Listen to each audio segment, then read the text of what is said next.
이재명 더불어민주당 대표가 위증교사 혐의에 대해 1심에서 무죄를 선고받았습니다. 이번 판결은 단순히 법적 무죄를 넘어 윤석열 정부와 검찰이 진행해 온 수사와 기소가 정치적 의도를 가진 것이 아니냐는 의혹을 다시 한번 부각시키고 있습니다. 법원은 이번 사건에 대해 방어권 행사 범위를 벗어났다고 보기 어렵다며 검찰 측 논리를 인정하지 않았습니다. 또한 사건 발생 시점이 오래되었고 검찰이 제시한 증거가 명확하지 않다는 점도 법적 판단에 영향을 미친 주요 요소였습니다. 이와 관련해 유시민 전 작가의 과거 발언이 다시 주목받고 있습니다. 유 전 작가는 몇 달 전 한 방송에서 이재명 대표에 대한 검찰 수사와 기소가 단순히 법적 문제를 넘어서 정치적 탄압의 연장선일 수 있다는 경고를 남긴 바 있습니다. 그는 이재명 대표가 무죄를 받는 것은 당연한 결과일지 모르지만 그 뒤에 어떤 일이 벌어질지 모른다며 과거 야당 정치인들이 겪었던 탄압의 패턴을 경고했습니다. 이러한 그의 발언은 이번 판결 이후 현실화되고 있는 여러 정치적 논란과 맞물리며 더욱 설득력을 얻고 있습니다. 검찰과 여권의 반응은 예상대로 미묘합니다. 여권 인사들은 사법부의 결정을 공식적으로 존중한다고 밝혔지만 내부적으로는 상당한 충격을 받은 것으로 보입니다. 추경호 국민의힘 원내대표는 이번 판결은 아쉽지만 항소를 통해 다시 판단을 받아야 한다며 검찰의 추가 대응을 예고했습니다. 또한 곽규택 수석 대변인은 1심 판결은 존중하지만 위증이 있었다는 사실 자체는 법원이 인정했다며 정치적 책임을 물었습니다. 여권 내부에서는 이재명 대표의 정치적 위상이 강화되는 것을 경계하며 다음 재판에서 반전을 꾀하려는 움직임을 보이고 있습니다. 반면 이재명 대표는 이번 판결을 통해 정치적 부담을 일부 덜어내며 당내 지지 기반을 강화할 기회를 얻었습니다. 그는 무죄 판결 직후 이번 판결은 사필 규정이며 정치 검찰의 탄압에 맞선 국민의 승리라고 말하며 여권의 정치적 공세에 대해 정면 대응 의사를 밝혔습니다. 그러나 대장동 개발 의혹, 쌍방울 대북 송금 사건 등 여전히 남아있는 사법적 리스크는 그에게 큰 도전으로 남아있습니다. 이재명 대표의 정치적 생존은 앞으로도 검찰과의 법적 공방과 정치적 대립을 얼마나 효과적으로 관리할 수 있는지에 달려 있습니다. 이번 사건과 관련하여 김건희 여사에 대한 의혹도 다시 거론되고 있습니다. 유시민 전 작가는 검찰이 이재명 대표에게 쏟는 에너지가 김건희 여사의 의혹에 대해서도 동일하게 적용되었더라면 지금과 같은 불공정 논란은 없었을 것이라고 지적했습니다. 그는 도이치모터스 주가 조작 사건, 인사 개입 의혹 등 김건희 여사를 둘러싼 문제들이 대선 이후 제대로 수사되지 않았다고 주장하며 이를 선택적 정의라고 비판했습니다.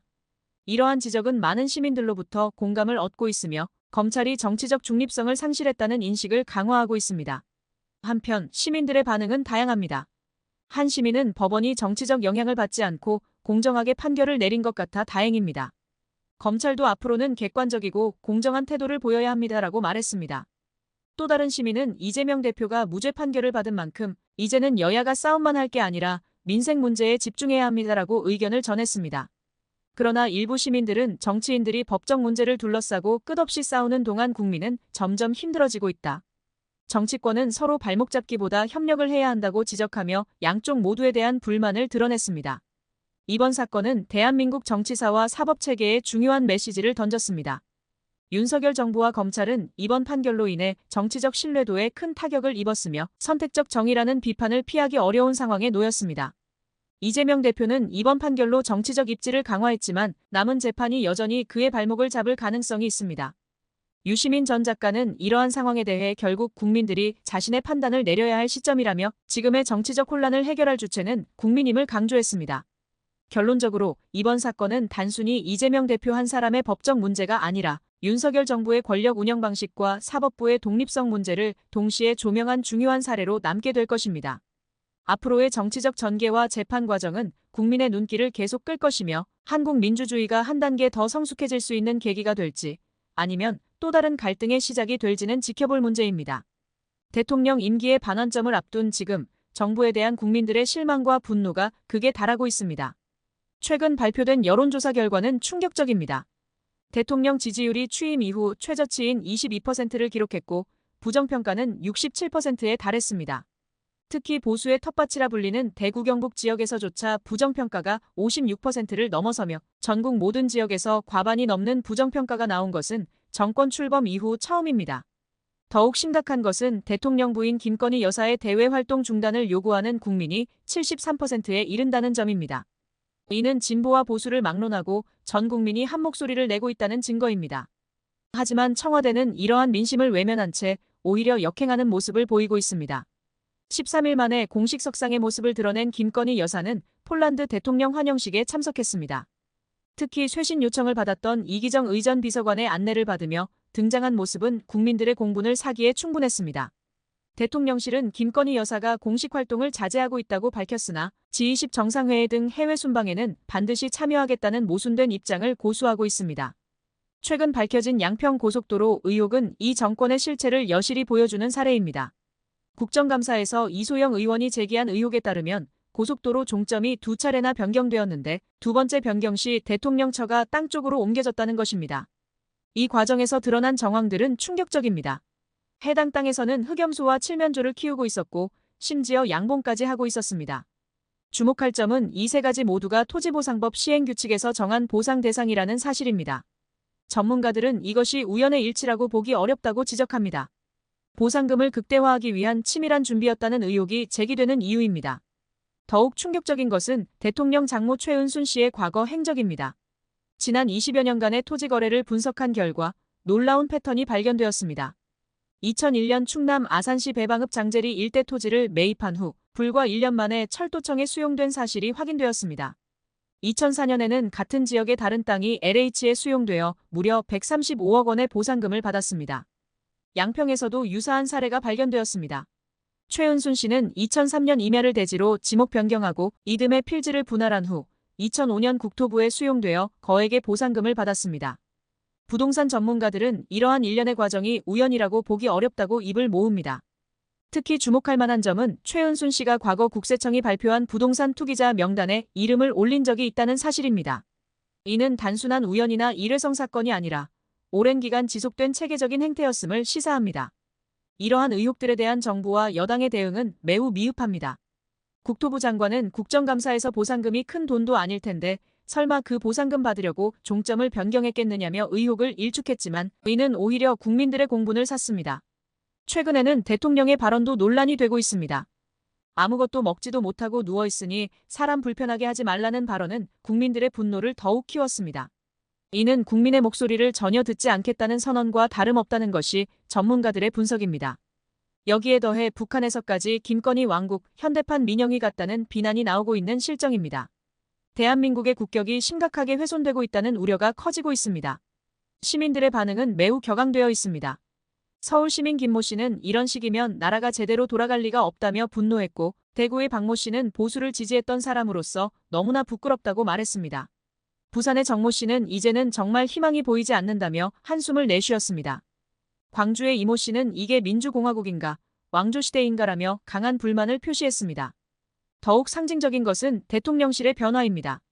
취임 초기 설치된 원형 탁자는 수평적 소통의 상징이었습니다. 하지만 2년이 지난 지금 그 자리에는 딱딱한 직사각형 탁자가 놓여 있습니다. 전문가들은 이를 현 정부의 소통 부재와 일방적인 국정 운영을 상징적으로 보여주는 것이라고 평가합니다. 현재 대한민국은 총체적 위기 상황을 맞이하고 있습니다. 경제는 침체되고 민생은 어려워졌으며 외교 관계는 악화일로에 있습니다. 이러한 상황에서도 정부는 국민의 목소리를 외면한 채 독선적인 국정 운영을 이어가고 있습니다. 전문가들은 이대로 가다가는 돌이킬 수 없는 상황에 직면할 수 있다고 경고하고 있습니다. 이재명 대표가 최근 재판에서 무죄를 선고받으면서 국민적 관심이 집중되고 있습니다. 지난 재판에서는 유죄가 선고되었던 것과 대조적으로 이번 재판 결과는 사법부의 공정성 문제와 함께 정치적 논란으로 이어지고 있습니다. 특히 이번 재판을 담당한 김동현 부장판사의 학력과 경력이 부각되며 이전 유죄 판결을 내린 판사의 서울대 학벌 및 윤석열 대통령과의 동문 관계가 새로운 논란으로 떠오르고 있습니다. 국민들은 왜 같은 혐의로 기소된 재판에서 전혀 다른 결과가 나왔는지 의문을 제기하고 있으며 이 문제를 단순히 판결의 차이로만 볼 수 없다는 주장이 강하게 제기되고 있습니다. 김동현 부장판사는 고려대 법대 출신으로 사법시험에 합격한 후 공군 법무관으로 복무하며 다양한 재판 경험을 쌓아온 인물입니다. 그는 판결에서 이재명 대표의 발언이 방어권 범위를 벗어나지 않았다고 판단하며 위증교사 혐의에 대해 무죄를 선고했습니다. 검찰이 징역 3년이라는 최고형을 구형했음에도 불구하고 김 부장판사는 공소사실은 범죄 증명이 부족하다는 점을 들어 이 대표의 위증교사 혐의를 인정하지 않았습니다. 이러한 결과는 법리적 해석의 차이일 수 있지만 국민들 사이에서는 사법부가 특정 정치 세력에 의해 영향을 받는 것이 아니냐는 의혹을 증폭시키고 있습니다. 특히 이전 재판에서는 서울대 법대 출신 판사가 유죄를 선고한 바 있습니다. 윤석열 대통령 역시 서울대 법대 출신으로 이 같은 학연이 재판 결과에 영향을 미쳤다는 주장이 제기되고 있습니다. 서울대 출신 판사의 유죄 판결과 고려대 출신 판사의 무죄 판결은 단순한 학벌 차이를 넘어 사법부 내 공정성과 독립성에 대한 국민적 신뢰를 흔들고 있습니다. 이런 상황에서 국민들은 사법부도 특검이 필요하다고 목소리를 높이고 있습니다. 사법부가 정치적 중립을 지키지 못한다면 국민적 신뢰를 회복하기 어렵다는 지적이 나오고 있습니다. 현 정부에 대한 국민적 불만은 사법부 논란을 넘어 외교와 경제 문제로도 확산되고 있습니다. 최근 사도광산 문제는 국민적 공분을 일으킨 대표적인 사건입니다. 일본의 강제동원 피해자들을 추모하기 위한 추도식이 일본의 행사로 전락한 것은 현 정부의 외교 실패를 적나라하게 보여주고 있습니다. 강제동원 피해자들의 아픔을 외면하고 일본의 역사 왜곡을 방관하는 정부의 태도는 국민들에게 큰 실망을 안겨주고 있습니다. 특히 일본의 역사 왜곡에 대해 적극적으로 대응하지 못하고 저자세 외교를 이어가는 현 정부의 행보는 민생과 국익을 훼손하고 있다는 비판을 받고 있습니다. 경제 상황 또한 심각합니다. IMF는 대한민국의 적극적인 재정 정책을 권고하며 경제 회복을 촉구하고 있지만 현 정부는 초부자 감세 정책으로 양극화를 심화시키고 있습니다. 대기업과 고소득자에게만 혜택을 주는 세제 개편은 서민 경제를 더욱 어렵게 만들고 있습니다. 정부가 경제 위기 상황에서 국민들에게 실질적인 도움이 되는 정책을 마련하기는커녕 재정 건전성을 이유로 복지 예산을 삭감하는 모습은 국민적 분노를 키우고 있습니다. 이런 경제 정책은 국민들의 생계를 위협하며 정부에 대한 신뢰를 완전히 무너뜨리고 있습니다. 외교 정책에서도 문제가 잇따르고 있습니다. 우크라이나 전쟁과 관련하여 국민과 국회의 동의 없이 군사 지원을 결정하는 정부의 태도는 남북 갈등을 심화시킬 우려가 크다는 전문가들의 지적이 잇따르고 있습니다. 외교적 실수를 반복하지 않고 한반도 평화와 국민 안전을 최우선으로 고려한 정책 전환이 절실하다는 목소리가 높아지고 있습니다. 정부는 외교에서 실패를 반복하며 국가의 위신을 떨어뜨리고 국민들의 자존심을 상하게 하고 있습니다. 이러한 정부의 실정에 대해 시민들은 거리로 나서며 강력히 반발하고 있습니다. 지난 주말 서울, 부산, 광주 등 전국 주요 도시에서 수십만 명의 시민들이 모여 윤석열 대통령의 탄핵과 김건희 특검을 요구하는 시위를 벌였습니다. 시민들은 정부가 국민의 목소리를 외면하고 대기업과 일본의 이익만을 대변하고 있다고 비판하며 더 이상 정부의 잘못을 묵과하지 않겠다는 의지를 보여주고 있습니다. 한 시민은 박근혜 정부 당시의 촛불혁명처럼 다시 한번 국민이 나서야 한다고 목소리를 높였습니다. 또 다른 시민은 특검을 통해 모든 진실을 밝히고 잘못된 정부를 바로잡아야 한다고 주장했습니다. 이제 국민들은 단순히 시위에 그치지 않고 특검 도입과 탄핵 요구를 위한 실질적인 행동에 나서고 있습니다. 박근혜 정부 당시에도 국민들의 분노와 행동이 정권 교체를 이끌어냈습니다. 지금의 상황은 그때보다 더 심각하며 국민들은 이러한 문제를 외면하는 정부를 더 이상 신뢰할 수 없다는 입장을 분명히 하고 있습니다. 정부는 국민의 목소리를 무시하고 자신들의 기득권을 지키기에 급급한 모습을 보여주고 있습니다. 하지만 국민적 요구를 외면하는 정부는 결국 역사의 심판을 피할 수 없을 것입니다. 윤석열 대통령과 여당은 국민적 분노와 요구를 더 이상 외면해서는 안 됩니다. 특검을 통해 진실을 명백히 밝히고 사법부의 독립성을 회복하며 외교와 경제정책의 실패를 인정하고 새로운 방향으로 나아가야 할 시점입니다. 국민들은 더 이상 기다리지 않을 것입니다. 정권의 책임 있는 자세와 행동이 없다면 그 끝은 몰락으로 이어질 것이 자명합니다. 현직 대통령이 스스로를 억보라 칭하며 범어사를 찾았습니다. 지난 22일 윤석열 대통령은 부산 금정구 범어사를 방문해 정여 스님과 만남을 가졌습니다. 이승만 대통령 이후 처음으로 이루어진 현직 대통령의 범어사 방문이었습니다. 이는 단순한 사찰 방문이 아닌 현 정부의 위기를 극복하기 위한 정치적 행보로 해석되고 있습니다. 주목할 점은 방문 장소가 최근 보궐선거에서 여당이 승리한 금정구라는 점입니다. 한동훈 대표의 색채를 지우려는 의도였는지 승리한 지역이기에 참모진이 선택한 것인지는 불분명합니다만 방문 자체가 정치적 의미를 담고 있다는 분석이 나오고 있습니다. 특히 여당의 지지세가 약화되는 상황에서 이루어진 이번 방문은 보수층 결집을 위한 행보라는 해석도 제기되고 있습니다. 더욱 충격적인 것은 대통령이 스스로의 처지를 업보라 표현했다는 점입니다. 방장 정여 스님과의 대화에서 윤 대통령은 여러 힘든 상황이 있지만 업보로 생각하고 나라와 국민을 위해 좌고우면하지 않고 일하겠다며 돌을 던져도 맞고 가겠다고 말했습니다. 이러한 발언은 현 정부의 위기 상황을 마치 자신의 숙명처럼 표현한 것으로 책임 회피성 발언이라는 비판이 쏟아지고 있습니다. 국정 운영에 대한 근본적인 문제인식이 부재한 상황에서 김건희 여사를 둘러싼 특혜 의혹은 날이 갈수록 깊어지고 있습니다. 최근 제주 은갈치 축제 참석 과정에서 드러난 대통령 전용기 무단 사용과 항공기 분리 기준 특혜 논란이 대표적입니다. 대통령 경호처의 규정에 따르면 항공기 분리 기준은 대통령과 외국 국가원 수급 인사에게만 적용되어야 합니다. 하지만 김 여사는 이러한 규정을 무시한 채 특별 대우를 받았습니다.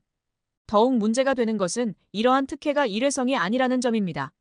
김 여사의 공식 일정마다 과도한 의전과 특혜가 제공되고 있으며 이에 대한 예산 낭비 논란도 끊이지 않고 있습니다. 특히 한국 방문의 해명예위원장이라는 직함으로 진행되는 행사들이 실질적인 효과 없이 전시성 행사에 그치고 있다는 지적이 제기되고 있습니다. 교육계에서 벌어진 도서 검열 논란은 더욱 심각한 수준입니다. 경기도 교육청이 한강 작가의 도서와 줄리의 그림자를 금지 도서로 지정하려 했다는 사실이 밝혀져 국민적 공분을 사고 있습니다. 이는 표현의 자유를 심각하게 침해하는 처사라는 비판이 쏟아지고 있습니다. 교육계 전문가들은 이러한 도서 검열이 학생들의 비판적 사고 능력 발달을 저해할 수 있다며 우려를 표명하고 있습니다. 특히 문제가 되는 것은 검열 과정의 불투명성입니다. 학교별로 도서 처리 결과를 담은 목록을 제출하라고 요구한 것은 명백한 검열 행위라는 지적이 나오고 있습니다. 이는 교육의 자율성을 침해하고 학교 현장에 정치적 압박을 가하는 것이라는 비판이 제기되고 있습니다. 최근 가장 큰 논란이 되고 있는 것은 이른바 명태균 게이트입니다. 윤 대통령은 한동훈 대표와의 면담에서 어처구니 없는 의혹이라며 여당의 방어를 요청했지만 이는 오히려 김건희 여사가 이 정권의 실세라는 점을 방증하는 결과를 낳았습니다. 특히 명태균 씨의 증언에 따르면 김 여사가 공천 과정에 직접 개입했다는 의혹까지 제기되고 있어 파문이 확산되고 있습니다. 도이치모터스 주가 조작 사건을 둘러싼 의혹은 더욱 심각합니다. 검찰 수사 과정에서 드러난 녹취록에는 김건희 여사와 관련된 중요한 진술들이 담겨 있음에도 이창수 검사장은 이를 아무 사건이나 휴대전화를 가져오는 게 아니다라며 축소하려 했습니다. 이는 검찰 수사의 공정성에 대한 심각한 의문을 제기하게 만드는 대목입니다. 김건희 여사의 논문 대필 의혹을 받는 설민신 교수는 성비 횡령 의혹까지 받고 있으며 국정감사 증인 출석마저 2년째 거부하고 있습니다. 또한 김영숙 교수의 사례처럼 김 여사와 관련된 인물들이 주요 보직에 중용되는 현상이 반복되고 있습니다. 이는 이른바 김건희 라인이 정부 요직을 장악하고 있다는 의혹을 불러일으키고 있습니다. 더욱 우려스러운 것은 마음건강 사업을 둘러싼 예산 배정입니다. 김 여사의 논문 주제였던 디지털 상담 관련 예산이 총 1조 원대로 책정되어 있어 이를 둘러싼 특혜 의혹이 제기되고 있습니다. 특히 관련 앱 개발 사업자 선정 과정의 투명성에 대한 의문이 제기되고 있는 상황입니다. 시민들의 반응은 분노와 실망을 넘어 체념의 단계로 접어들고 있습니다. 서울 종로구에 사는 김모 씨는 나라가 이 지경이 된 것을 보니 속이 터진다며 대통령은 국민의 목소리를 들을 생각은 않고 절에 가서 업보 타령이나 하고 있다고 분통을 터뜨렸습니다. 부산에 거주하는 박모 씨는 김건희 여사가 전용기를 마음대로 타고 다니는 게 말이 되냐며 서민들은 기름값, 전기세 걱정에 살살 녹고 있는데 저분들은 호의호식하고 있다고 비판했습니다. 대전의 이모 주부는 도서 검열이라니 이게 민주주의 국가에서 있을 수 있는 일이냐며 자녀들에게 부끄러운 어른이 되지 말라고 가르쳤는데 우리나라 최고 위층이 이러고 있으니 할 말이 없다고 한탄했습니다. 광주의 정모 자영업자는 매일 장사하면서 겨우겨우 버티고 있는데 윗분들은 특권만 누리고 있다며 이런 게 바로 윤석열 정부의 업보 아니겠냐고 꼬집었습니다.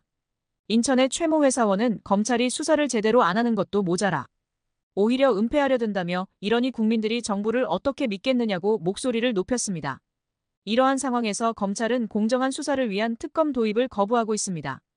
공수처 수사검사의 연임 제청도 미루고 있어 의도적인 수사방해 의혹까지 제기되고 있습니다. 특히 윤 대통령이 공수처 수사 결과가 납득이 안 되면 그때는 특검하자고 했던 발언과 배치되는 행보를 보이고 있어 국민적 불신이 깊어지고 있는 상황입니다. 더욱이 최근에는 검찰 수사팀의 브리핑 내용이 사실과 다르다는 의혹까지 제기되고 있습니다. 이는 검찰이 수사 결과를 축소하거나 은폐하려 한다는 의심을 불러일으키고 있으며 이창수 검사장에 대한 탄핵 요구까지 나오고 있는 실정입니다. 결국 이 모든 사태의 중심에는 김건희 여사가 있습니다. 명태균 게이트의 핵심 당사자이자 논문 의혹, 주가 조작 의혹 등 수많은 의혹의 중심에 서 있는 김 여사에 대해 철저한 수사가 이루어져야 한다는 목소리가 높아지고 있습니다. 하지만 현 정부는 이를 외면한 채 오히려 수사를 방해하고 있다는 의심을 사고 있어 향후 정국이 더욱 혼란스러워질 것으로 전망됩니다. 윤석열 정부가 국가적 신뢰를 심각하게 잃고 있습니다. 내부적으로는 국민의 실망과 비판이 쏟아지고 있고 외부적으로는 국제적 이미지가 무너지고 있습니다. 정부의 외교적 실책과 국내 정치적 혼란이 겹치면서 대한민국의 위상이 추락하고 있다는 점에서 국민들의 걱정이 깊어지고 있습니다. 이와 같은 상황은 단순히 정부의 실수나 오판에서 비롯된 것이 아니라 오랜 시간 쌓여온 문제의 결과물이라고 볼 수 있습니다. 오늘은 이와 관련된 구체적인 사례들을 살펴보며 현재의 문제점을 짚어보겠습니다. 먼저 윤석열 정부의 외교 정책 실패 사례로 꼽히는 사도광산 세계문화유산 등재 문제부터 시작하겠습니다. 정부는 일본과의 외교 협상 과정에서 일본이 한국인 노동자의 역사를 전시하겠다는 약속을 받았다는 이유로 등재에 반대하지 않기로 했습니다. 하지만 결과적으로 일본은 전혀 성의를 보이지 않았고 한국 정부는 제대로 된 외교적 대응을 하지 못한 채 추도식 불참이라는 결정을 내렸습니다. 일본 측은 이러한 상황을 이용해 한국 정부의 결정에 유감을 표명하며 마치 우리가 문제를 일으킨 것처럼 보이게 만들었습니다. 외교부는 일본의 의도를 예측하지 못했을까요? 아니면 애초에 예상했음에도 불구하고 제대로 된 대안을 마련하지 못한 것일까요? 국민들은 이에 대해 명확한 해명을 듣고 싶어 합니다.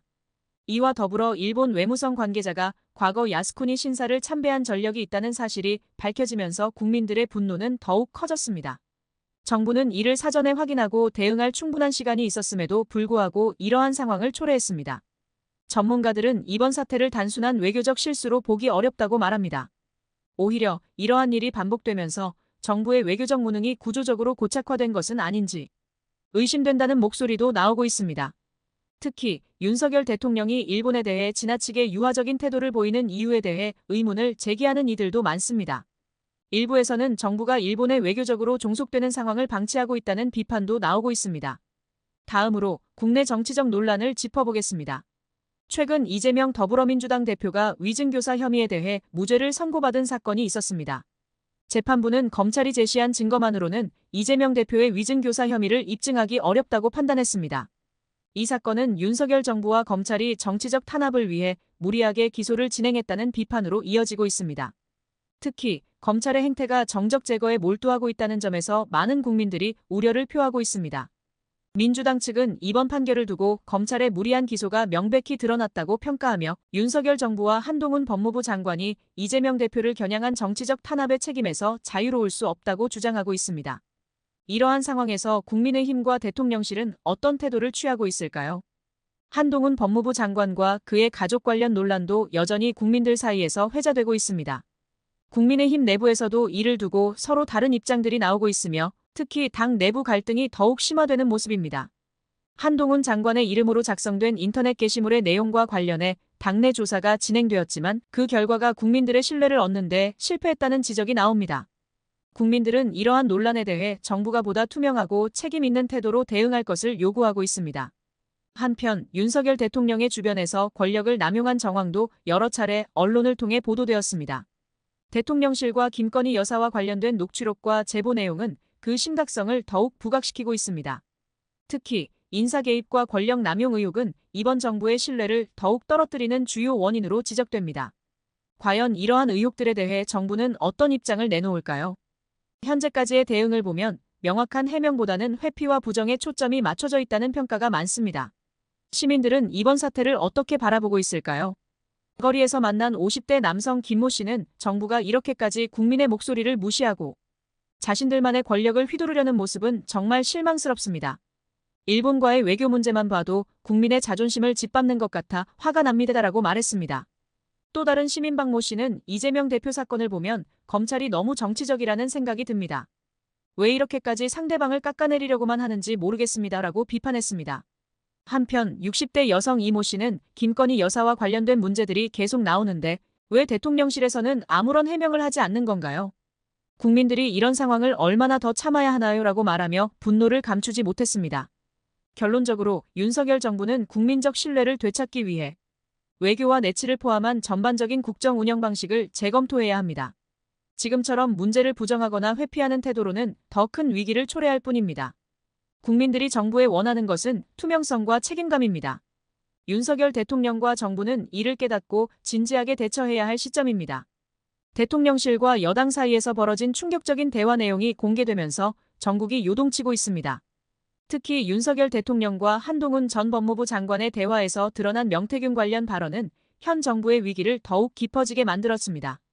이번 사태는 단순한 정치 스캔들을 넘어서 국정 운영 시스템 전반의 문제점을 드러내고 있다는 평가를 받고 있습니다. 한동훈 전 장관이 명태균과의 관계를 묻자 윤석열 대통령은 나는 중간에 단절했지만 집사람은 그렇게 하지 못했다고 실토했습니다. 이는 그동안 청와대가 부인해왔던 김건희 여사와 명태균의 관계를 대통령이 직접 인정한 것으로 해석됩니다. 특히 이 발언이 있기 전까지 청와대는 명태균과는 어떠한 관계도 없다는 입장을 고수해왔다는 점에서 청와대의 해명 자체가 거짓이었음이 밝혀진 것입니다. 더욱 충격적인 것은 대선 이후에도 김건희 여사가 명태균과 지속적으로 연락을 주고받았다는 사실입니다. 강혜경 증인의 증언에 따르면 명태균은 대통령 부부의 해외 일정에까지 개입했으며 심지어 꿈 해몽까지 하면서 일정 조정을 요구했다고 합니다. 이는 단순한 사적 관계를 넘어서는 국정 개입이라는 지적이 나오고 있습니다. 특히 최근에는 대통령의 아랍에미리트 순방과 관련된 내용까지 명태균이 관여했다는 의혹이 제기되고 있습니다. 정치권에서는 이번 사태를 박근혜 정부 시절의 최순실 게이트와 비교하는 시각도 나오고 있습니다. 한 정치평론가는 최순실 사태와 마찬가지로 대통령의 측근이 국정에 깊숙이 개입했다는 점에서 매우 유사한 패턴을 보이고 있다며 우려를 표명했습니다. 특히 주목할 부분은 여론조사 비용 처리와 관련된 의혹입니다. 3억 7,500만 원의 여론조사 비용이 정식 계약 없이 진행되었고 이 비용이 대선 회계장부에 올라가지 않았다는 점입니다. 강혜경 증인은 명태균의 지시로 청구서를 만들었지만 비용을 받지 못했다고 밝혔습니다. 이는 선거법 위반의 소지가 있는 중대한 사안으로 평가받고 있습니다. 전문가들은 이러한 회계 처리가 대선 무효 소송으로 이어질 수 있다고 분석하고 있습니다. 더불어 공천 과정에서 벌어진 거래 의혹도 제기되었습니다. 김영선 전 의원의 공천이 여론조사 비용과 연관되어 있다는 증언이 나왔고 이는 대선 과정의 불법성을 더욱 뚜렷하게 보여주는 증거가 되고 있습니다. 특히 윤상현 전 공천관리위원장과의 통화 내용이 공개되면서 공천 과정의 불법성이 더욱 명확해지고 있습니다. 이와 관련해 전직 선관위 관계자는 이는 명백한 공천 거래로 형사처벌 대상이 될 수 있다고 지적했습니다. 한편 명태균은 검찰 수사를 앞두고 검찰 조사가 마음에 들지 않으면 김건희 여사와의 관련 증거를 모두 공개하겠다며 노골적인 협박성 발언을 했습니다. 이는 사법 질서를 무시하는 발언으로 법치주의를 흔드는 중대한 도전으로 받아들여지고 있습니다. 더구나 명태균이 보유하고 있다는 2,000장의 카카오톡 대화 내용과 200개의 중요 증거는 앞으로 더 큰 파장을 불러올 것으로 예상됩니다. 법조계에서는 이러한 협박성 발언이 공무집행방해죄나 강요죄에 해당할 수 있다는 의견이 나오고 있습니다. 한 변호사는 검찰 수사에 대한 이러한 협박은 그 자체로 중대한 범죄라고 지적했습니다. 대통령실 관계자들은 김 여사가 많이 힘들어하고 있으며 관저에서 거의 누워만 있다고 전했지만 이러한 해명은 오히려 국민적 공분을 사고 있습니다. 특히 윤석열 대통령이 부산 범어사를 방문해 업보로 생각하고 국민을 위해 일하겠다고 한 발언은 현 상황의 심각성을 제대로 인식하지 못하고 있다는 비판을 받고 있습니다. 정치권에서는 이러한 대통령의 인식이 오히려 사태를 더욱 악화시키고 있다는 지적이 나오고 있습니다. 더욱 우려스러운 것은 이번 사태가 단순한 개인적 비리를 넘어서는 조직적인 국정농단의 성격을 띠고 있다는 점입니다. 강혜경 증인은 서울시장을 포함한 여러 정치인들과 명태균의 관계에 대해서도 증언했으며 이는 권력형 비리가 광범위하게 이루어졌을 가능성을 시사합니다. 특히 일부 광역단체장들과의 연관성이 드러나면서 지방정부까지 비리의 고리가 이어져 있다는 의혹이 제기되고 있습니다. 한편 검찰은 이번 사태에 대해 수사에 착수했지만 그 진정성에 대한 의문이 제기되고 있습니다. 특히 명태균의 협박성 발언에도 불구하고 강도 높은 수사가 이루어지지 않고 있다는 지적이 나오고 있습니다. 법조계의 한 관계자는 검찰이 정치적 눈치를 보며 수사를 지연시키고 있는 것 아니냐는 의혹을 제기했습니다. 경제계에서도 이번 사태를 우려하는 목소리가 나오고 있습니다. 한 경제연구소 소장은 정치적 혼란이 지속되면서 외국인 투자자들의 불신이 커지고 있다며 이는 결국 한국 경제에 부정적인 영향을 미칠 것이라고 경고했습니다. 일반 시민들의 반응은 더욱 강경합니다. 서울 시내 한 자영업자는 국민들은 먹고 살기도 힘든데 윗선에서는 이런 일이 벌어지고 있다니 참담하다고 말했습니다. 부산의 한 회사원은 이제는 탄핵을 검토해야 할 때라며 강한 어조로 비판했습니다. 대구의 한 주부는 우리 자녀들에게 어떤 나라를 물려주려는 것인지 걱정된다고 한숨을 내쉬었습니다. 광주의 한 교사는 학생들에게 민주주의와 법치주의를 가르치고 있는데 이런 현실을 보면 부끄럽다고 말했습니다.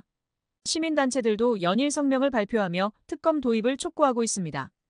참여연대는 이번 사태는 헌정질서를 훼손하는 중대한 사건이라며 철저한 진상규명을 요구했고, 민변은 대통령의 직무정지까지 검토해야 한다는 입장을 밝혔습니다. 또한 전국의 대학 교수 1천여 명이 시국선언을 발표하며 헌정 질서 회복을 위한 특검 도입이 시급하다고 주장했습니다. 이런 가운데 야당은 특검 도입을 강력히 추진하고 있습니다. 여당 일각에서도 이대로는 안 된다는 목소리가 나오고 있어 전국은 더욱 혼란스러워질 전망입니다. 특히 강혜경 증인이 추가 증거자료 제출을 예고한 만큼 사태는 걷잡을 수 없이 커질 것으로 보입니다. 국회에서는 특검법 발의를 준비 중이며 여야 모두 이번 사태의 진상규명이 불가피하다는데 공감대가 형성되고 있습니다. 한중진 의원은 이번 사태는 현 정부의 존립과 직결된 문제라며 철저한 진상규명 없이는 국민적 신뢰를 회복할 수 없을 것이라고 말했습니다. 이번 사태의 핵심은 권력형 비리와 국정농단 의혹입니다. 대통령 부인의 측근이 국정에 개입하고 이를 통해 사적 이익을 추구했다는 의혹은 헌정질서를 훼손하는 중대한 사안으로 평가받고 있습니다. 여기에 대선 과정의 불법성까지 더해져 현 정부의 정통성마저 흔들리고 있는 상황입니다. 법조계에서는 이번 사태가 헌정사상 유례없는 중대한 위기라는 평가가 나오고 있으며 향후 전국의 향방이 주목되고 있습니다. 특히 헌법학자들은 대통령의 헌법상 책무 위반이 명백하다면 탄핵 사유가 될 수 있다고 지적하고 있습니다. 이에 따라 정치권에서는 특검 수사 결과에 따라 탄핵 정국으로 이어질 수 있다는 관측도 제기되고 있습니다. 이재명 대표가 무죄 판결을 받으며 정치권에 큰 충격을 안겼습니다. 그의 무죄 선고는 야당 지지자들 사이에서는 사법 정의의 승리로 평가받고 있지만 이와 동시에 윤석열 정부와 여권의 대응이 국민적 관심사로 떠오르고 있습니다. 이번 사건은 단순히 한 정치인의 사법적 승리를 넘어 윤석열 정부의 언론 탄압과 권위주의적 행보를 조명하는 계기가 되고 있습니다. 특히 기자들에 대한 탄압 사례와 여론조사 조작 의혹 등이 겹치면서 현 정부가 공정성과 민주주의의 원칙을 얼마나 훼손하고 있는지를 보여주는 단면으로 평가됩니다. 이번 사건의 시작은 이재명 대표에 대한 무죄 선고였습니다. 재판 결과가 나오자마자 윤석열 대통령 측은 분주한 움직임을 보이며 기존의 정치 전략을 수정하는 모습을 보였습니다. 여권 내에서는 무죄 판결이 가져올 정치적 후폭풍을 막기 위해 다양한 조치를 준비하고 있다는 분석이 나오고 있습니다. 하지만 문제는 이러한 조치가 민주주의의 기본 가치인 언론의 자유를 심각하게 훼손하고 있다는 점입니다. 취재 중이던 기자가 대통령 경호처에 의해 휴대전화를 압수당하고 경찰 조사를 받은 사건은 이러한 흐름의 대표적인 사례로 꼽힙니다. 이 사건은 단순한 취재 방해를 넘어 현 정부의 권위주의적 통치 방식이 어떻게 작동하고 있는지를 보여줍니다. 당시 기자는 윤 대통령의 골프 라운딩을 취재하던 중이었으며 사건이 벌어진 장소는 일반 시민들이 자주 이용하는 산책로였습니다. 하지만 대통령 경호처는 해당 기자의 휴대전화를 강제로 압수하고 사진 삭제를 시도했다는 점에서 큰 논란을 불러일으켰습니다. 법조계 전문가들은 이 사건에 대해 경호법 위반이나 건조물 침입 혐의를 적용하기 어렵다고 지적하며 정부의 대응이 과도했음을 비판하고 있습니다. 이와 같은 사례는 단순한 우발적 사건이 아닙니다. 윤석열 정부는 이재명 대표의 무죄 선고 이후 여론의 반발을 무마하기 위해 다양한 방식으로 언론과 여론을 통제하려 한다는 의혹을 받고 있습니다. 기자들이 잇따라 구속되거나 조사를 받는 상황은 언론계 전반의 위기감을 조성하고 있습니다.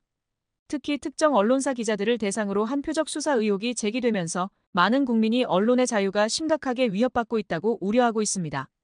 윤 대통령의 골프 라운딩 취재 사건 외에도 여권 인사들과 관련된 여러 의혹이 불거지고 있습니다. 대표적인 사례로는 오세훈 서울시장과 관련된 뇌물 및 여론조사 조작 의혹을 들 수 있습니다. 오 시장의 후원자로 알려진 한 인사가 시장 선거를 돕기 위해 미공표 여론조사를 실시하고 이를 위해 1억 원에 달하는 자금을 사용했다는 의혹이 제기되었습니다. 해당 자금은 시장 측에 전달되었으며 이 과정에서 오 시장 본인이 직접 개입했는지 여부가 주요 쟁점으로 떠오르고 있습니다. 이러한 정황은 윤석열 정부와 여권이 과거 선거 과정에서 얼마나 불공정한 행위를 저질렀는지에 대한 의문을 제기합니다. 또한 윤 대통령 선거 캠프와 관련된 여론조사 조작 의혹도 문제의 심각성을 더합니다. 일부 인사는 윤 대통령에게 유리한 결과를 만들기 위해 여론조사를 조작하고 그 결과를 캠프에 제공했다는 의혹을 받고 있습니다. 이 과정에서 지방선거 후보 공천 과정에까지 개입한 정황이 드러나며 윤석열 정부의 정치적 공정성이 도마 위에 올랐습니다. 공천 과정에서 특정 후보를 배제하거나 사전에 후보를 확정하는 등 불공정한 행위가 이루어졌다는 의혹이 제기되며 국민의 알 권리가 심각하게 훼손되었습니다. 이와 같은 의혹들은 단순히 과거의 문제가 아닙니다. 윤석열 정부는 대통령 선거 이후에도 여론조사 조작과 권력 남용을 지속해왔다는 의혹에 직면하고 있습니다. 지방선거 후보 공천 과정에서도 특정 인물들이 사전에 공천 여부를 알고 있었다는 정황이 밝혀졌으며 이는 권력의 사적 이용이라는 비판을 받고 있습니다. 이러한 문제는 단순한 선거 공정성의 훼손을 넘어 민주주의의 근본적인 가치를 위협하고 있습니다. 시민들의 반응은 분노와 실망으로 가득합니다. 한 중년 남성은 정치라는 것은 국민을 위해 봉사하는 것이어야 하는데 지금은 권력자들의 이익을 위해 사용되고 있다며 현 정부를 강하게 비판했습니다. 한 여성 시민은 언론의 자유가 없다면 우리는 진실을 알 수 없고 진실을 알지 못하면 권력자들의 손에 놀아날 뿐이다라고 말하며 정부의 언론 탄압에 우려를 표했습니다. 또 다른 시민은 우리가 낸 세금으로 뽑힌 사람들이 왜 국민의 알 권리를 이렇게까지 막으려 하는지 이해할 수 없다고 하며 현재 상황을 비판했습니다. 윤석열 정부는 국민의 신뢰를 되찾기 위해 이번 사건에 대한 명확한 입장과 책임 있는 해명을 내놓아야 합니다. 또한 언론의 자유와 민주주의 원칙을 지키기 위해 더욱 신중한 정책을 펼쳐야 합니다. 국민들은 더 이상 이러한 상황을 묵과하지 않을 것입니다. 민주주의를 수호하고 공정한 사회를 만들기 위해서는 국민의 지속적인 관심과 참여가 필수적입니다.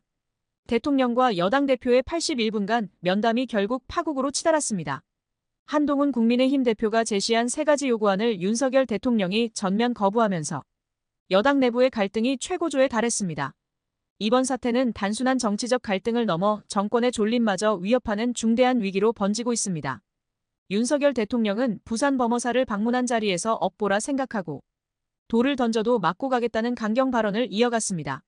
이는 김건희 여사 문제와 관련해 쇄신을 요구하는 여당의 목소리를 정면으로 거부한 것으로 해석됩니다. 대통령의 이러한 태도는 여권 내부에서조차 우려의 목소리가 나오고 있습니다.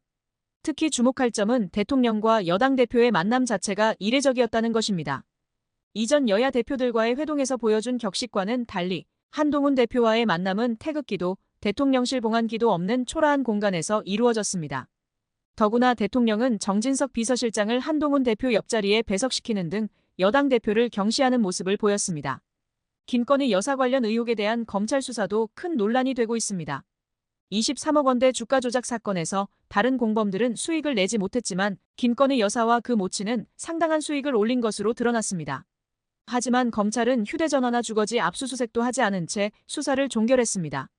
이는 과거 다른 주가 조작 사건들과 비교했을 때 매우 이례적인 수사 방식이라는 지적이 나오고 있습니다. 특히 검찰 수사 과정에서 드러난 새로운 사실들이 주목됩니다. 증권가 관계자들에 따르면 당시 주가 조작에 관여했던 인물들 중 상당수가 아직도 침묵을 지키고 있으며 이들이 입을 열 경우 사태가 더욱 심각해질 수 있다는 관측이 제기되고 있습니다. 또한 자금 흐름을 추적하는 과정에서도 여러 의문점들이 제기되었지만 검찰은 이에 대한 충분한 수사를 진행하지 않았다는 비판이 나오고 있습니다. 여당 내부에서도 강한 반발이 일어나고 있습니다. 조경태 의원을 비롯한 20여 명의 의원들이 긴급 만찬을 가졌고 현 상황을 엄중하게 보고 있다는 입장을 밝혔습니다. 특히 당 지도부의 한 의원은 대통령실과 당이 함께 망하자는 것이라며 강하게 비판했습니다. 이러한 내부 갈등은 향후 국정 운영에도 심각한 차질을 빚을 것으로 예상됩니다. 더욱 심각한 것은 보수 언론들의 태도 변화입니다. 조선일보, 중앙일보, 동아일보 등 주요 보수 언론들까지 김건희 여사 문제를 비판적으로 다루기 시작했습니다. 권력 앞에서 작아지는 검찰이라는 비판과 함께 이제 김 여사 문제는 정치의 영역으로 넘어갔다는 평가가 나오고 있습니다. 특히 주목할 만한 것은 각 언론사의 사설과 칼럼의 논조 변화입니다. 보수 언론들은 그동안 정부의 우호적인 입장을 보여왔으나 최근에는 법치주의의 위기, 검찰권 남용, 권력형 비리 은폐 등의 표현을 서슴지 않고 사용하고 있습니다. 이는 보수 진영의 균열이 심화되고 있음을 보여주는 중요한 신호로 해석됩니다. 대통령 지지율은 급격히 하락해 10%대를 기록하고 있습니다. 특검법 표결에서도 여당 의원들의 이탈표가 나오는 등 여권 내부 균열이 가시화되고 있습니다. 정치권에서는 다음 표결에서는 이탈 규모가 더 커질 수 있다는 전망이 우세합니다. 이는 현 정부 출범 이후 최대 위기라는 평가가 나오고 있습니다. 특히 최근 실시된 여론조사 결과를 보면 심각성이 더욱 두드러집니다.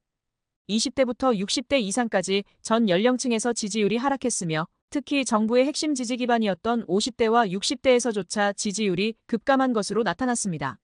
지역별로는 대구 경북과 부산 경남 등 전통적인 보수 지역에서도 지지율이 크게 하락했습니다.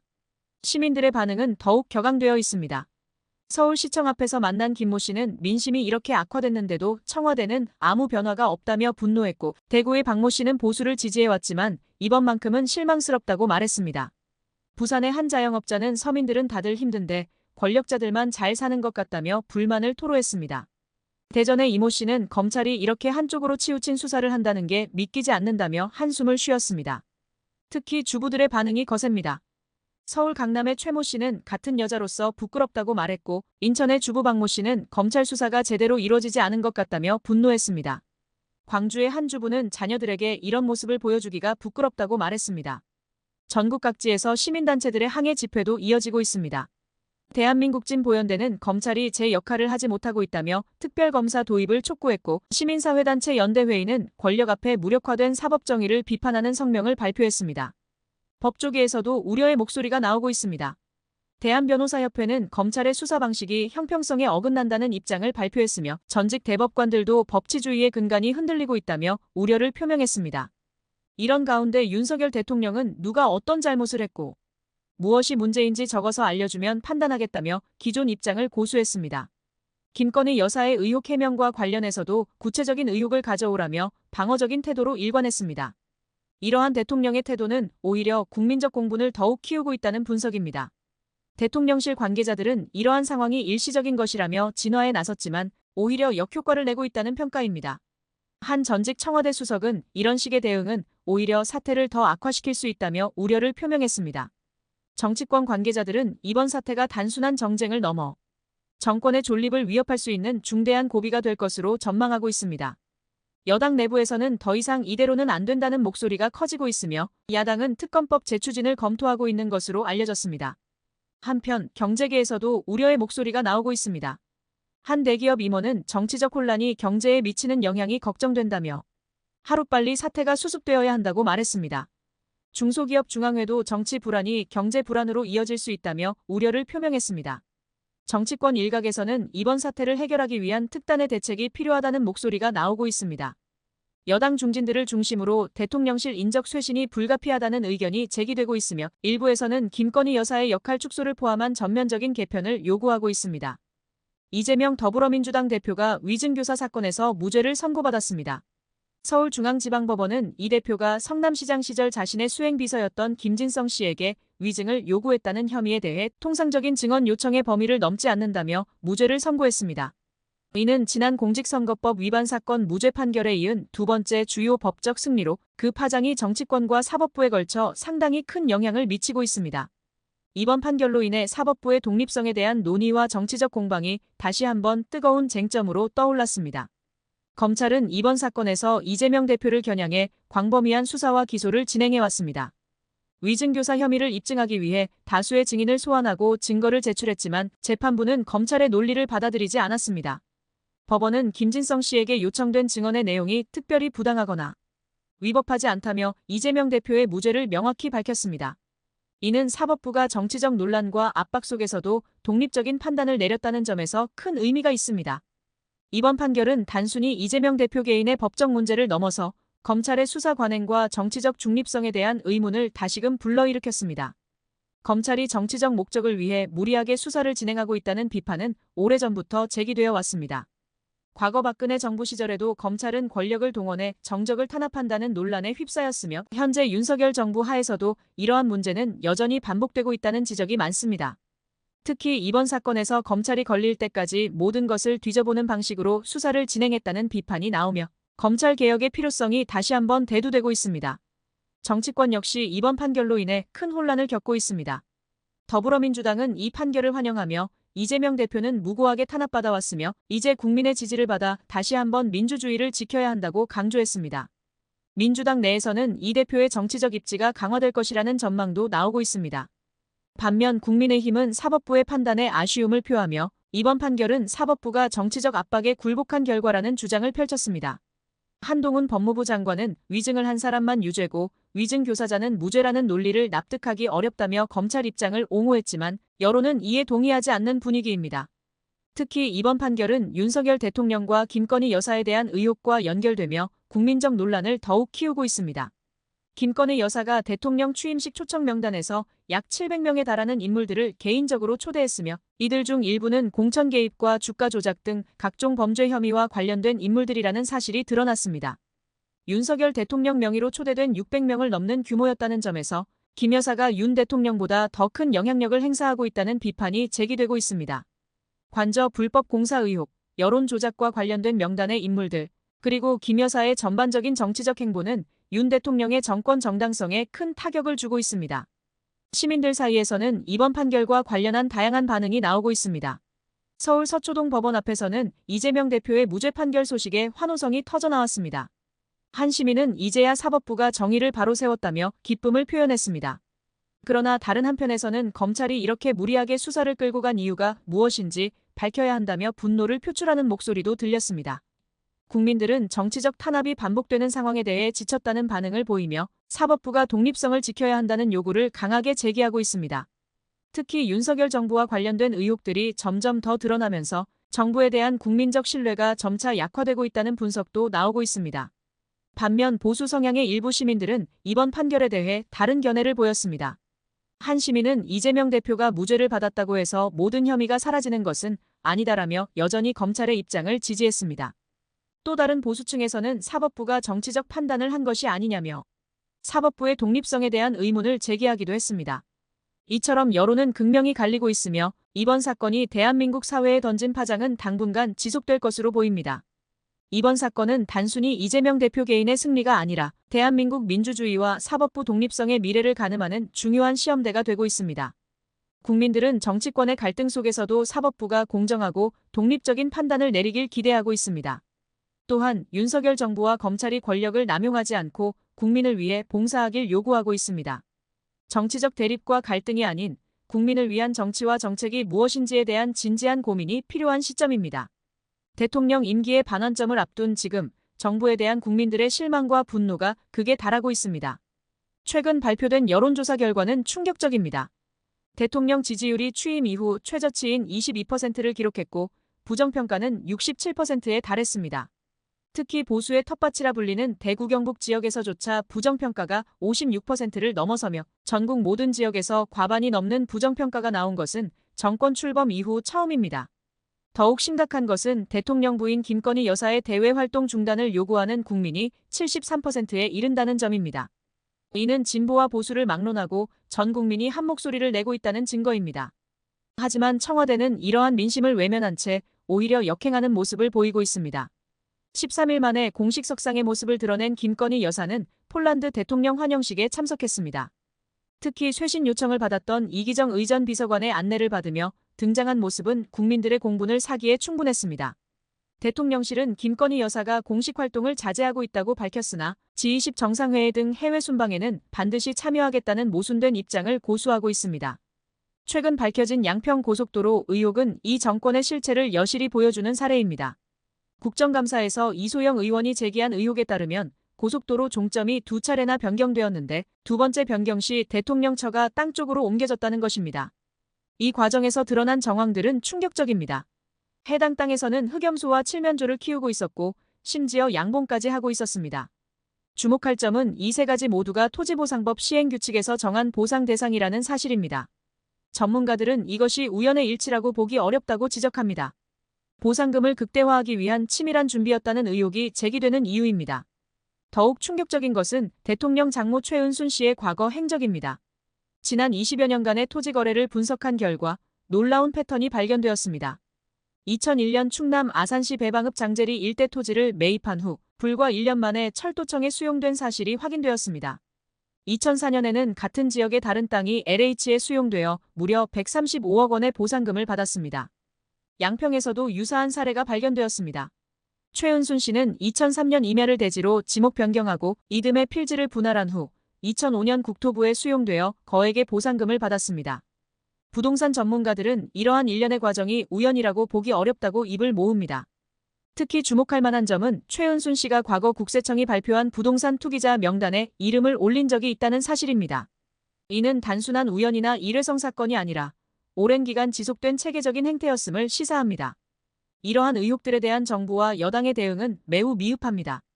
국토부 장관은 국정감사에서 보상금이 큰 돈도 아닐 텐데 설마 그 보상금 받으려고 종점을 변경했겠느냐며 의혹을 일축했지만 이는 오히려 국민들의 공분을 샀습니다. 최근에는 대통령의 발언도 논란이 되고 있습니다. 아무것도 먹지도 못하고 누워있으니 사람 불편하게 하지 말라는 발언은 국민들의 분노를 더욱 키웠습니다. 이는 국민의 목소리를 전혀 듣지 않겠다는 선언과 다름없다는 것이 전문가들의 분석입니다. 여기에 더해 북한에서까지 김건희 왕국, 현대판 민영이 같다는 비난이 나오고 있는 실정입니다. 대한민국의 국격이 심각하게 훼손되고 있다는 우려가 커지고 있습니다. 시민들의 반응은 매우 격앙되어 있습니다. 서울시민 김모 씨는 이런 식이면 나라가 제대로 돌아갈 리가 없다며 분노했고 대구의 박모 씨는 보수를 지지했던 사람으로서 너무나 부끄럽다고 말했습니다. 부산의 정모 씨는 이제는 정말 희망이 보이지 않는다며 한숨을 내쉬었습니다. 광주의 이모 씨는 이게 민주공화국인가, 왕조시대인가라며 강한 불만을 표시했습니다. 더욱 상징적인 것은 대통령실의 변화입니다. 취임 초기 설치된 원형 탁자는 수평적 소통의 상징이었습니다. 하지만 2년이 지난 지금 그 자리에는 딱딱한 직사각형 탁자가 놓여 있습니다. 전문가들은 이를 현 정부의 소통 부재와 일방적인 국정 운영을 상징적으로 보여주는 것이라고 평가합니다. 현재 대한민국은 총체적 위기 상황을 맞이하고 있습니다. 경제는 침체되고 민생은 어려워졌으며 외교 관계는 악화일로에 있습니다. 이러한 상황에서도 정부는 국민의 목소리를 외면한 채 독선적인 국정 운영을 이어가고 있습니다. 전문가들은 이대로 가다가는 돌이킬 수 없는 상황에 직면할 수 있다고 경고하고 있습니다. 오세훈 서울시장이 여론조사 비용 대납 의혹으로 거센 비난의 중심에 서고 있습니다. 사건은 그의 스폰서로 알려진 김모 씨와 폭로의 핵심 인물 강혜경 씨의 대립으로부터 시작되었지만 이번 의혹이 단순히 두 사람 사이의 문제가 아니라는 점이 점차 분명해지고 있습니다. 특히 이 사건은 봉지욱 기자의 추가 폭로를 통해 국민의힘의 전체 구조와 정치권의 신뢰를 뒤흔들 수 있는 잠재력을 보여주고 있습니다. 먼저 이번 사건의 시작은 강혜경 씨가 김모 씨와의 문자 내용을 공개하면서 불거졌습니다. 강 씨는 경제적으로 어려운 상황에서 김모 씨에게 돈을 빌려달라고 요청했던 문자를 공개했습니다. 김모 씨는 이를 근거로 강 씨가 자신을 협박했다고 주장하며 언론 인터뷰에서 해당 내용을 폭로했습니다. 하지만 여기서 중요한 점은 김모 씨와 강혜경 씨 사이의 사적인 갈등이 아닌 이 과정에서 오세훈 시장의 여론조사 비용 대납 의혹이 수면 위로 드러났다는 사실입니다. 강혜경 씨는 김모 씨가 여론조사 업체와 협력해 1억 원 규모의 자금을 사용했으며 그 일부가 오세훈 시장의 선거 여론조사 비용으로 쓰였다고 주장했습니다. 김모 씨는 이를 부인하면서도 여론조사와 관련된 보고서가 국민의힘 내에서 활용되었다는 점을 사실상 인정했습니다. 특히 김모 씨는 여론조사 비용 대납뿐만 아니라 당내 주요 인사와의 연관성을 암시하는 발언을 했고 이로 인해 사건의 파장이 더욱 커지고 있습니다. 봉지욱 기자는 이번 사건을 단순한 정치자금법 위반의 문제가 아니다라고 규정하며 사건의 심각성을 강조했습니다. 그는 김모 씨가 단순히 오세훈 시장 한 사람의 스폰서가 아니라 국민의힘 내 다른 정치인들과도 연결되어 있을 가능성을 제기했습니다. 김모 씨가 사용한 자금이 오세훈 시장 외 다른 정치인의 여론조사 비용으로도 쓰였을 가능성이 있다는 점은 이번 스캔들이 국민의힘 전체로 확산될 수 있음을 보여줍니다. 정치자금법 위반은 단순히 법적 처벌을 넘어 정치적 신뢰를 훼손하는 중대한 문제입니다. 현행 정치자금법에 따르면 공소시효는 7년으로 여유가 있는 상황입니다. 이 때문에 검찰이 이번 사건을 철저히 조사해야 한다는 목소리가 높아지고 있습니다. 그러나 문제는 검찰이 현재 윤석열 정부 아래에서 과연 공정하고 철저한 수사를 진행할 수 있을지에 대한 국민적 의문입니다. 김모 씨는 이번 사건의 핵심 인물로서 여러 의혹을 받고 있습니다. 그는 강혜경 씨가 자신에게 1억 원을 요구하며 협박했다고 주장했지만 강 씨가 공개한 문자는 단순히 경제적으로 어려운 상황에서 도움을 요청한 내용이었습니다. 특히 강 씨는 김모 씨와의 대화 녹취 파일을 가지고 있지만 공개하지 않고 있습니다. 강 씨는 인간적인 고민 때문에 녹취 파일을 공개하지 못하겠다고 밝혔지만 김모 씨가 이를 빌미로 강 씨를 압박하고 있다는 점은 명백히 드러납니다. 김모 씨는 강혜경 씨를 압박하며 오세훈 시장을 방어하려 했지만 이는 오히려 사건을 더욱 키우는 결과를 낳았습니다. 특히 봉지욱 기자는 김모 씨가 자신이 저지른 일에 대한 증언을 교사했다고 폭로했습니다. 이는 단순한 방어를 넘어 사건의 증거를 조작하려는 시도로 해석될 여지가 있습니다. 이번 사건은 오세훈 시장의 정치적 생명에 치명타를 가할 가능성이 큽니다. 그뿐만 아니라 국민의힘 내에서 다른 정치인들이 연루되었을 가능성도 제기되면서 당 전체가 흔들릴 수 있습니다. 김모 씨가 여론조사 비용 대납 의혹에 대해 한 발언은 단순히 개인적인 차원의 문제가 아니라 국민의힘 내부의 체계적인 문제로 비화될 가능성을 보여줍니다. 시민들은 이번 사건에 대해 다양한 반응을 보이고 있습니다. 한 시민은 정치자금법 위반이 이렇게 명백한데도 검찰이 손을 놓고 있다면 국민은 더 이상 정부를 신뢰할 수 없다고 강도 높게 비판했습니다. 또 다른 시민은 이번 사건을 제대로 수사하지 않으면 국민의힘은 영원히 국민의 신뢰를 잃을 것이라고 말했습니다. 반면 일부 국민의힘 지지자들은 강혜경 씨의 주장에 신빙성이 부족하다며 사건의 진위 여부를 의심하는 모습을 보였습니다. 그러나 대다수 국민은 이번 사건이 단순한 폭로를 넘어 정치권의 구조적 문제를 드러낸 것으로 보고 있습니다. 결론적으로 이번 사건은 오세훈 시장 개인의 정치적 생명을 위협하는 것에서 그치지 않고 국민의힘 내부와 정치권 전체를 뒤흔드는 중대한 사건으로 평가됩니다. 여론조사 비용 대납이라는 중대한 의혹이 제기된 상황에서 검찰의 철저한 수사가 이루어지지 않는다면 국민의 분노는 더욱 커질 것입니다. 이 사건의 진실이 제대로 밝혀지지 않는다면 그 책임은 결국 현 정부와 국민의힘이 짊어지게 될 것입니다. 검찰과 정치권이 국민의 요구에 어떻게 대응할지 앞으로의 상황이 주목됩니다. 충격적인 소식이 전해졌습니다. 명태균 씨와 김건희 여사의 관계를 입증하는 결정적인 증거가 또다시 공개됐습니다. 특히 강혜경 씨의 폭로 이후 추가로 공개된 녹취록에서는 두 사람의 관계가 단순한 지인을 넘어선 것으로 드러났습니다. 지난 국정감사에서 강혜경 씨는 명태균 씨와 김건희 여사가 영적인 대화를 많이 나눴다고 증언했는데요. 이를 뒷받침하는 녹음 파일이 추가로 확인됐습니다. 녹음 내용을 들어보면 명태균 씨는 김건희 여사와 꿈 이야기를 나누며 정치인들의 운명을 예언하는 듯한 대화를 나눴다고 합니다. 특히 주목할 만한 것은 2021년 서초동의 한 음식점에서 있었던 첫 만남입니다. 당시 김건희 여사는 명태균 씨를 보자마자 조상의 공덕이라는 말을 했다고 하는데요. 이후 두 사람은 급속도로 가까워졌고 명태균 씨는 주변의 김건희 여사와의 친분을 자랑하기 시작했다고 합니다. 더욱 놀라운 것은 윤석열 대통령을 장님 무사로 김건희 여사를 주술사로 부르며 특별한 관계를 형성했다는 점입니다. 강혜경 씨의 증언에 따르면 명태균 씨는 윤석열은 장님이지만 칼을 잘 휘두르는 무사이고 김건희는 예지력이 있는 주술사라고 표현했다고 합니다. 특히 주목할 만한 점은 2020년 7월 윤석열 전 총장의 장모 최은순 씨가 구속된 사건과 관련한 증언입니다. 당시 명태균 씨가 불길한 징조를 봤다는 증언이 나왔는데요. 명태균 씨는 벙거지 모자를 쓴 중년 여성이 집에 들어가는 것을 봤다며 3일 뒤에 실제로 구속이 됐다고 말했다고 합니다. 이런 비정상적인 관계는 실제 정치에도 영향을 미쳤다고 합니다. 2021년 6월 윤석열 당시 총장이 국민의힘에 입당한 후 이동훈 전 조선일보 논설위원이 대변인으로 임명됐다가 열흘 만에 사퇴한 사건이 있었는데요. 이때 명태균 씨가 김건희 여사에게 이동원과 윤석열의 기운이 상충한다고 조언했고 이것이 사퇴의 원인이 됐다는 것입니다. 더 심각한 것은 공천 과정에서의 개입 의혹입니다. 강혜경 씨가 공개한 녹취록에는 명태균 씨가 김건희 여사 때문에 김영선이 공천을 받았다고 말하는 내용이 담겨 있습니다. 실제로 미래한국연구소가 8차례에 걸쳐 여론조사를 진행했고 이 과정에서 명태균 씨가 중요한 역할을 했다는 정황도 드러났습니다. 더욱 충격적인 것은 권성동 의원과 관련된 예언입니다.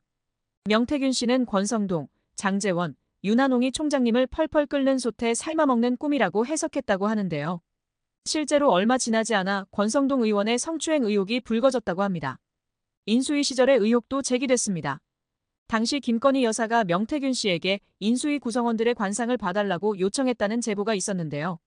강혜경 씨는 충분히 있을 수 있는 일이라고 증언했습니다. 수사당국에 따르면 명태균 씨와 김건희 여사 사이에 오간 카톡 내용만 200장이 넘는다고 합니다. 최근 창원지검은 관련 증거를 확보하기 위해 포렌식 수사를 진행 중인데요. 강혜경 씨는 김건희 여사의 육성 녹음은 명태균 씨가 가지고 있을 것이라며 실제로 스피커폰으로 김건희 여사의 목소리를 여러 번 들려줬다고 증언했습니다. 특히 강혜경 씨가 공개한 녹취록에는 오빠 전화 왔죠? 잘 될 거예요 라는 김건희 여사의 육성이 담겨 있다고 하는데요. 여기서 오빠는 윤석열 대통령을 지칭하는 것으로 알려졌습니다.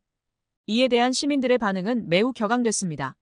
서울시청 앞에서 만난 박모 씨는 이게 민주공화국이냐, 무당 정치하는 조선시대냐며 분노했고 대구의 김모 씨는 윤석열 정부가 이러려고 정권을 잡았느냐며 실망감을 표현했습니다. 특히 50대 이상 시민들 사이에서는 박정희 시대 최태민을 보는 것 같다는 반응이 줄을 이루고 있습니다. 시민단체들도 강력하게 반발하고 나섰습니다. 참여연대는 헌정 질서를 무너뜨리는 중대한 사태라며 특검 도입을 촉구했고 민변은 검찰이 제대로 수사하지 않으면 직무유기라며 강도 높게 비판했습니다. 전문가들은 이번 사태를 심각한 국정농단으로 규정하고 있습니다. 한 정치학과 교수는 대통령 부인이 무속인과 결탁해 국정에 개입했다는 의혹이 사실로 드러난다면 이는 헌정 질서를 심각하게 훼손한 것이라고 지적했습니다. 또한 국민의 신뢰를 배신한 중대한 사건이라며 검찰의 철저한 수사가 필요하다고 강조했습니다. 한편 여당 내부에서도 우려의 목소리가 나오고 있습니다. 한중진 의원은 이대로 가다가는 대선과 총선 모두 어려워질 수 있다며 당 지도부가 즉각 대책을 마련해야 한다고 주장했습니다. 수사기관은 이미 관련 증거들을 확보한 것으로 알려졌습니다. 특히 명태균 씨가 공개한 텔레그램 대화 내용과 녹취록은 이번 사건의 결정적 증거가 될 것으로 보입니다. 검찰은 조만간 김건희 여사를 조사할 것으로 알려졌는데 이 과정에서 더 큰 충격적인 사실들이 드러날 가능성도 제기되고 있습니다.